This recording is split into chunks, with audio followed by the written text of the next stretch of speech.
विधानसभा 2022 के चुनाव का ऐलान हो चुका है, आचार संहिता लग चुकी है और तिथियों का भी घोषणा कर दी गई है। इसी को लेकर विपक्ष और पक्ष के दलों में हलचल मच गई है। इसी पर बातचीत करने के लिए हमारे साथ हैं सोहेल देव, भारतीय समाज पार्टी के राष्ट्रीय अध्यक्ष ओपी राजभर जी, जिनसे हम जानेंगे क्या कुछ कहना है उनका।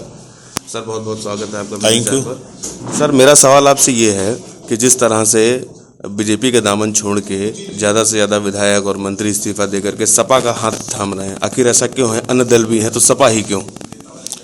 देखिए, लोग उस जहाज पे सवार होना चाहते हैं कि जो जहाज इस किनारे से उस किनारे लगा दे। डूबती हुई जहाज से लोग कूद के भागते हैं, तो भारतीय जनता पार्टी रूपी जहाज ये डूब रही है, जिसको डुबाने की जिम्मेदारी ओम प्रकाश राजभर ने लिया है।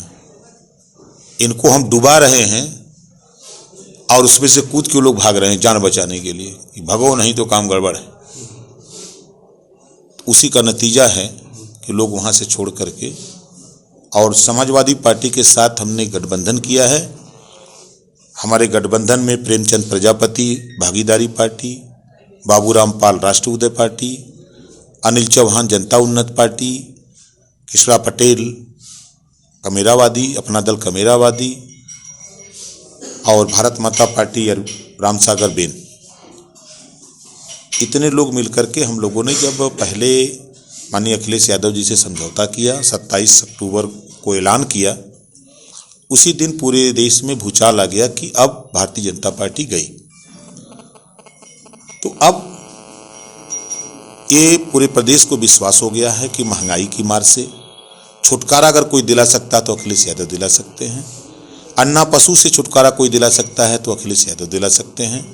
300 यूनिट बिजली फ्री अगर कोई दे सकता है तो अखिलेश यादव दे सकते हैं। एक समान अनिवार्य फ्री शिक्षा लागू कोई कर सकता है तो अखिलेश यादव कर सकते हैं। गरीबों का इलाज फ्री में अगर कोई कर सकता है तो अखिलेश यादव कर सकते हैं। सामाजिक न्याय समिति की रिपोर्ट अगर कोई लागू कर सकता है तो अखिलेश यादव कर सकते हैं। प्रदेश में अमन चैन भाईचारा पैदा कोई कर सकता है तो अखिलेश यादव कर सकते हैं। इस नाते पूरे प्रदेश की जनता अखिलेश यादव पर विश्वास कर रही है।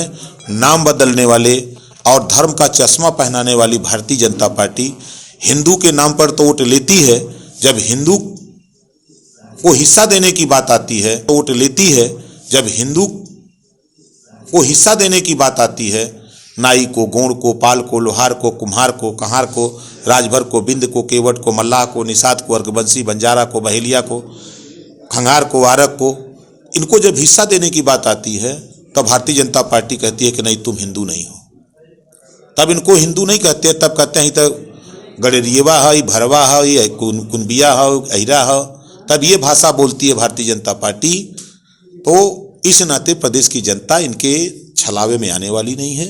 अब बदलाव के लिए मन बना चुकी है। पूर्ण बहुमत की सरकार अखिलेश यादव जी की बनने जा रही है। आप अपने एक बयान से सुर्खियों में कल से हैं कि भारतीय जनता पार्टी जो है वो दलितों और पिछड़ों की दुश्मन है। आखिर क्या कुछ वजह आपने ऐसा बोला? आपने देखा कि एक डिप्टी सीएम पिछड़ी जाति का, भारतीय जनता पार्टी के लोग बैठेंगे सोफा पर, अब पिछड़ी जाति का डिप्टी सीएम को स्टूल पर बैठा दिया। यही सम्मान है पिछड़ी जाति में। स्वतंत्र देव पटेल प्रदेश अध्यक्ष हैं भाजपा के, पिछड़ी जाति के हैं। भाजपा के लोग बैठेंगे सोफा पर और वहीं उनको जैसे चोरन की तरह उठल्लू का चूल्हा कहते हैं दिहतवा में, इनकी कोई इज्जत न हो, फाइबर की कुर्सी पर बैठा दे रहे हैं। यही इज्जत है पिछड़ों की। 69,000 शिक्षक भर्ती, 68,500 शिक्षक भर्ती में पिछड़ों का रिजर्वेशन लूट लिया योगी। यही पिछड़ों की तैसी है भाजपा। 1700 थाने में पिछड़ों को कितना हिस्सा दिया ये भारतीय जनता पार्टी एक नहीं हजारों उदाहरण है जो पिछड़ों के हक हिस्सा को लूट रही है, दलितों के हक हिस्सा को लूट रही है, आरक्षण को लूट रही है। इससे निजात दिलाने के लिए हम लोगों ने मन बना लिया है और बदलाव होके रहेगा।